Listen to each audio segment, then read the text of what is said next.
తనువులో ప్రాణముల్ తరలిపోయెడివేళ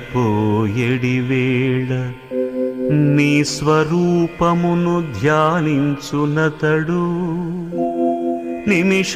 నిమిషమాత్రములోన నిన్ను చేరునుగాని యముని చేతికి జిక్కి శ్రమలబడడు పరమ సంతోషాన భజన చేసెడి వారి పుణ్యమే మనస్సు భోగి శయనా మోక్షముని దాసముఖ్యుల కవుగాని నరకమెక్కడిదయ్య నళిన నేత్ర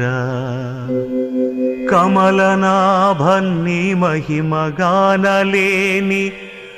తుచ్చులకు ముక్తి దొరకుట దుర్లభంబు భూషణ వికాస శ్రీధర్మపుర నివాస దుష్ట సంహార నరసింహ దురిత దూరా